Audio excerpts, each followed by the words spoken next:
जनगणनेतून OBC गायब करण्याचा डाव, केंद्राने वेळीच सुधारणा न केल्यास देशभर आंदोलन. सकल ओबीसी समाजाचा केंद्र सरकारला निर्वाणीचा इशारा. तर 2026-2027 च्या जनगणनेवर बहिष्काराचे संकेत. भंडारा येथील पत्रकार परिषदेत ओबीसी नेत्यांनी दिला इशारा. पत्रकार परिषदेला खासदार डॉक्टर प्रशांत पडोळे व आमदार नानाभाऊ पटोले उपस्थित. नमस्कार, मी Jayashree Sonawane. Blue stock TV news मध्ये आपलं सर्वांचं स्वागत आहे आणि ही बातमी आहे महाराष्ट्र प्रतिनिधी संजीव भांबोरे यांच्याकडून. दिनांक 22 फेब्रुवारी 2026 ला शासकीय विश्रामगृह भंडारा येथे ओबीसी संघर्ष समिती जिल्हा भंडाऱ्याची पत्रकार परिषद घेण्यात आली. या पत्रकार परिषदेत जनगणनेतून ओबीसी गायब करण्याचा डाव केंद्र सरकारचा असून केंद्र सरकारने वेळीच सुधारणा न केल्यास देशभर आंदोलन करण्याचा इशारा देण्यात आला आहे. त्याचप्रमाणे सकल ओबीसी समाजाचा केंद्र सरकारला या पत्रकार परिषदेत निर्वाणीचा इशारा देण्यात आला असून 2026-2027 च्या जनगणनेवर बहिष्कार टाकण्याचा इशारा सुद्धा देण्यात आला. त्याचप्रमाणे भंडारा जिल्ह्याच्या वतीने 5 मार्चला जिल्हाधिकारी कार्यालयासमोर धरणे आंदोलन करण्यात येणार असून 22 मार्चला जिल्हाधिकारी कार्यालयावर भव्य मोर्चा ओबीसी समाजाच्या वतीने काढण्यात येणार असल्याचे पत्रकार परिषदेत सांगण्यात आले आहे. काका कालेरकर आयोग 29 जानेवारी 1953, मंडल आयोग 20 डिसेंबर 1978, नच्ची अप्पन समिती 22 डिसेंबर 2004 या सर्व आयोग समितीने ओबीसीची जातनिहाय जनगणना करण्याची शिफारस केलेली आहे. 31 ऑगस्ट 2018 रोजी तत्कालीन केंद्रीय गृहमंत्री राजनाथ सिंग यांनी जाहीरपणे घोषणा केली होती की 2021 च्या जनगणनेत ओबीसीची स्वतंत्र जनगणना केली जाईल. परंतु 2021 नित्यानंद राय 10 ऑगस्ट 2021 रोजी केंद्रीय गृहमंत्री नित्यानंद राय यांनी लोकसभेत उत्तर देताना सांगितले होते की सरकारने 2021 च्या जनगणनेत ओबीसीची स्वतंत्र जनगणना केली जाणार नाही. 30 एप्रिल 2025 रोजी केंद्रीय मंत्री अश्विनी वैष्णव यांनी मंत्रिमंडळाच्या बैठकीनंतर जातनिहाय जनगणना होईल असे सांगितले होते. परंतु पुन्हा एकदा केंद्र सरकारने घुमजाव केलेले आहे. दिनांक 22 जानेवारी 2026 ची अधिसूचनेनुसार जनगणनेत एकूण 33 प्रश्न विचारले जाणार आहेत. त्यात प्रश्न क्रमांक 12 मध्ये तुम्ही एससी आहात का, तुम्ही एसटी आहात का असे प्रश्न विचारले जातील. परंतु ओबीसींना तुम्ही ओबीसी आहात का हा प्रश्न ओबीसींना विचारला जाणार नाही. म्हणजेच ओबीसीची इतर म्हणून नोंद केली जाणार. म्हणजेच अनुसूचित जाती अनुसूचित जमातीप्रमाणे ओबीसीची नोंद होणार नाही. त्यामुळे ओबीसीची एकूण संख्या व 33 प्रश्न संबंधित ओबीसीची माहिती करणार नाही. विद्यापीठ अनुदान आयोगाच्या उच्च शिक्षण संस्थांमध्ये समतेच्या संवर्धनासाठीचे विनिमय 2026 विद्यापीठ अनुदान आयोगाच्या UGC 2012 समानतेच्या दिशानिर्देशांच्या नियमावलीची अंमलबजावणी होत नसल्यामुळे सर्वोच्च न्यायालयाच्या निर्देशनानुसार 13 जानेवारी 2026 रोजी विद्यापीठ अनुदान आयोगाने उच्च शिक्षण संस्थांमध्ये समानतेच्या संवर्धनासाठीचे विनिमय 2026 चा अध्यादेश जारी केलेला आहे. या नवीन नियमावलीनुसार उच्च शैक्षणिक संस्थांमध्ये जातीय भेदभावाला आळा घालण्यासाठी व त्यांच्या तक्रारीची चौकशी करून त्यांना न्याय मिळवून देण्यासाठी प्रत्येक उच्च शिक्षण संस्थेत समता समिती आणि तक्रार निवारण यंत्रणा स्थापन करणे बंधनकारक करण्यात आले आहे. या समता समितीमध्ये अनुसूचित जाती, अनुसूचित जमाती व इतर मागासवर्गीय विद्यार्थ्यांचे प्रतिनिधित्व राहणार आहे. पिढ्यानपिढ्या जातीय भेदभाव, अपमान आणि मानसिक छळ सहन करणाऱ्या SC, ST आणि ओबीसी विद्यार्थ्यांसाठी हे नियम सुरक्षा कवचासारखे आहेत. हे नियम एका प्रवर्गाविरुद्ध किंवा सामान्य विद्यार्थ्यांच्या विरोधात नाही, तर ते उच्च शिक्षण संस्थांमध्ये खोलवर रुजलेल्या भेदभावावर आघात करण्यासाठी तयार करण्यात आले आहे. सदर पत्रकार परिषदेला भंडारा गोंदिया लोकसभेचे खासदार डॉक्टर प्रशांत पडोळे, साकोली विधानसभेचे आमदार नानाभाऊ पटोले, सदानंद इल्मे, प्रभाकर वैरागडे, रमेश शहारे, संजय मते, डॉक्टर बाळकृष्ण सार्वे, रोशन उरकुडे, उमेश कोराम, गोपाल सेलोकर, प्रकाश मुरकुटे, युवराज नंदनवार, ताराचंद देशमुख, पुरुषोत्तम समरीत, मुरलीधर रोकडे, सुभाष पाल, अरुण जगनाडे, प्रभाकर वैरागडे, किशोर ढोकरे मारे, ईश्वर निरगुडे, भाऊराव वंजारी, पंजाबराव कारेमोरे, रमेश सहारे, विनोद राठोड, लक्ष्मण ईश्वरकर, श्रीकृष्ण बांगडे, कैलास भेंदे, रामचंद्र चकोले, सुरेश खंगार, भैयाजी लांबट, बंडूजी गंथाडे, अरुण गावंडे, अरुण लुटे यावेळी प्रामुख्याने उपस्थित होते. अशाच काही नवीन बातम्यांच्या अपडेटसाठी आपण पाहत रहा ब्लू स्टॉर्म टीव्ही न्यूज.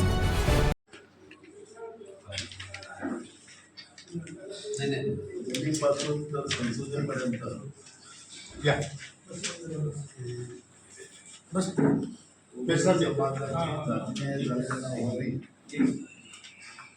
यासाठी आंदोलन मोठ्या प्रमाणात झाले आणि त्या दबावामध्ये केंद्र सरकार नरेंद्र मोदीच्या सरकारने कॅबिनेटमध्ये निर्णय घेतला की आता जी जनगणना होईल ती जनगणना जातीय ओबीसीची होईल अशा पद्धतीचं कॅबिनेटमध्ये निर्णय घेऊन सुद्धा आता 1 एप्रिल पासून जी जातीय जनगणना होणार आहे त्याच्यामध्ये अनुसूचित जाती अनुसूचित जमाती या दोन जातीची जातीनिहाय जनगणना होणार, पण ओबीसी या जातीची जातीनिहाय जनगणना होणार नाही अशा पद्धतीचं राजपत्र भारत सरकारचं निघालेलं आहे. याचाच अर्थ सरकारने ओबीसी समाजाचं दिशाभूल केली. ओबीसी समाजाचं जे संविधानिक अधिकार आहे घटनेप्रमाणे ते अधिकार ओबीसी समाजाला द्यायचे नाही असा त्याचा अर्थ निघतो. जे काही आता सरकारच्या माध्यमातून सूत्रानुसार सांगण्यात येते की दुसऱ्या टप्प्यामध्ये आम्ही ओबीसीची जातीनिहाय जनगणना करू, हे धांदल जातीनिहाय जनगणना तर 10 वर्षांनी होते, त्याच्यात टप्पे होत नाही आणि त्याच्यामुळे ही जातीनिहाय जनगणना 1 एप्रिल पासून जी सुरू होणार आहे, जनगणना जी सुरू होणार आहे ही अनुसूचित जाती अनुसूचित जमाती आणि ओबीसी या तिन्ही वर्गाची जातीनिहाय जनगणना झाली पाहिजे. अन्यथा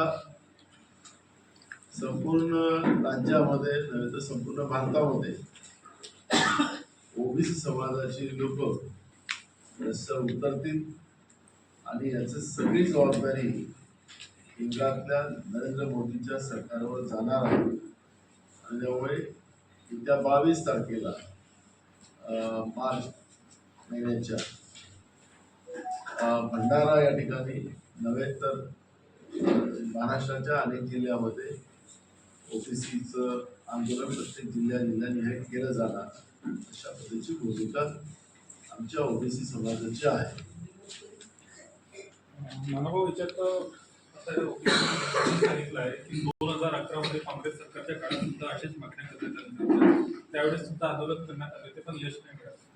आता तीच रूपरेखा आहे तुमची, तर आता काय वाटतं आता कसं यश मिळेल? तसंच हे मी तुम्हाला सांगितले सुरुवातीला म्हणून आम्ही पहिले सांगितलं त्याच्याबद्दलचं एक आंदोलन देश पातळीवर सगळीकडे झालं, गावात झालं, गल्लीपासून तर संसदेपर्यंत असं शब्द मुद्दा वापरला. आणि या सगळ्या ओबीसी समाजाच्या दबावामुळे केंद्र सरकारने कॅबिनेटमध्ये डिसिजन घेतलं. केंद्र सरकारने सांगितलं आणि काही लोकांनी पेढे वाटले की आता जातीनिहाय जनगणना होणार, काही राजकीय लोकांनी केले पेढे वाटले. तर आम्हाला सगळ्यांना अपेक्षित होतं 2011 मध्ये का नाही झालं, 2031 मध्ये का नाही झालं हा विषय येता येत नाही, 1931 मध्ये का नाही झालं हा काही विषय आता इथं नाहीये.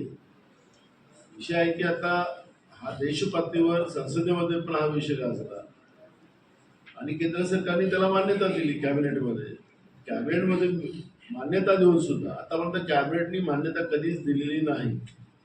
पहिल्यांदाच देशामध्ये या पद्धतीचं केंद्र सरकारने कॅबिनेटमध्ये डिसिजन करून ओबीसी समाजाची जातीनिहाय जनगणना करू असं सांगितलेलं आहे.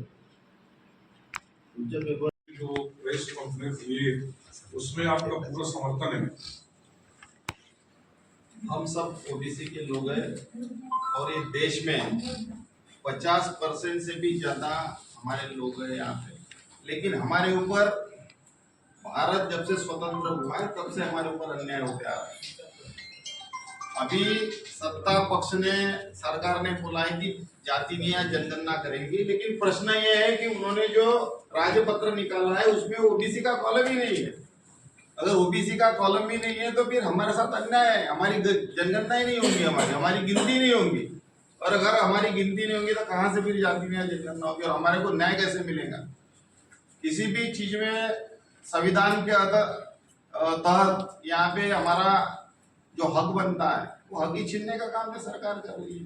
तो उसके लिए आने वाले समय में हम धीरे धीरे एक एक करके बंद मुट्ठी बन रही है और ये बंद मुट्ठी का आवाज तो सरकार को दिखेगा ही दिखेगा। वो चाहे संसद में हो वहां पे लड़ेंगे, चाहे असेंबली में वहां पे लड़ेंगे, या हर गांव में, हर जिले में हम लोग यहाँ पे लड़ने के लिए तैयार है और हम आने वाले समय में ये करके दिखाएंगे। लेकिन जैसे झारखंड अलग हुआ और भी राज्य अलग हुआ, छत्तीसगढ़ अलग हुआ, बहुत संघर्ष हुआ, खून बहाए, कुर्बानी दिए, लेकिन ओबीसी समाज महाराष्ट्र में, भंडारा में तो मैं देखता हूँ 1 साल में 1 बार प्रेस कॉन्फ्रेंस, 2 साल में 1 बार, तो ऐसे में कहाँ न्याय मिलेगा? हम तो अभी एकत्रित होना चालू है और हमेशा जो भी बड़े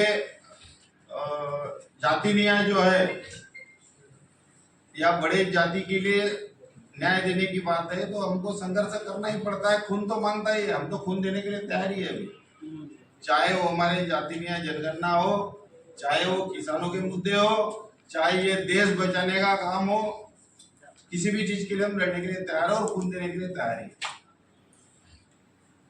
एक आपसे लास्ट क्वेश्चन करेंगे हम। अपने भंडारा जिले में ओबीसी समाज के जो विधायक लोग हैं, अगर उन लोग इसमें शामिल है कि नहीं है, इसके बाद फिर इलेक्शन में फिर आप उसी को समर्थन देंगे क्या जो ओबीसी के समर्थन कर नहीं रहा है? उनको जो ओबीसी के विरोध में जो लोग थे उनको हमने कभी समर्थन किया नहीं। हमने माने वो जनता की बात तो अपन बोल नहीं सकते, लेकिन हमारी जो संगठनाएं हैं उन संगठनाओं ने उनको बिल्कुल समर्थन दिया नहीं। अभी उसके बावजूद भी प्रश्न ये है कि हमारे ओबीसी के लोगों में उतनी जागृति नहीं होने के कारण जो इसका विरोध करने वाले लोग हैं वो चुन के आए भी हो गए, लेकिन ऐसा भी नहीं हुआ। वो विरोध का परिणाम ये हुआ कि उनका विरोध करने के कारण ऐसे भी लोग चुन गए जैसे हमारे विद्यमान खासदार हैं। तो इन लोगों ने ये हमेशा से संगठन के फेवर थे और जो फेवर में नहीं थे माने जो सरकार है तो उनका जो कैंडिडेट है वो तो गिर ही गया। इसका मतलब ये है कि जब ये जनता को पड़ जाती है कोई बात कि सही में हमारा शोषण कौन कर रहा है, ये एक बात पड़ गया। अभी आप कौन आमदार को बुलाए थे? वो सब आमदार को बुलाए, अभी यहाँ आपका प्रेस कॉन्फ्रेंस नाना पटोले को बुलाए और राजू कार्यक्रम को बुलाए, बाकी लोगों को लेकर दिए प्रत्यक्ष मुलाकात तो नाना पटोले और अभी तक कोई आए नहीं। महिला मुद्दे से बात हो गई तो, क्योंकि उन्होंने भी क्या हुआ था कि और आपके लोगों को बताओ या यहाँ पर हम कल लेने वाले और आप आओ तो मैं लंदन में वो बोले, लेकिन हमारा बोले ओबीसी के लिए पार्टिबा है ऐसा उन्होंने मेरे को बोला। अब सरकार में हो तो चाहे तो हो सकता है, सरकार में, लेकिन जनता तो ये है ना लंदन में होगा या फिर फोन को है नहीं तो उन्होंने बताया मेरे को ये बात को फोन आया था उनका, क्योंकि क्या है दिन में फोन किया था, दिन में आ रहा था, रात में फोन किया मेरे को, दिन में था। सरकार में जो खासदार और आमदार है जिनके सरकार है 2 मिनट का काम है, उन्होंने तो करना ही चाहिए, दिखाने का काम नहीं करना चाहिए। देखो इस देश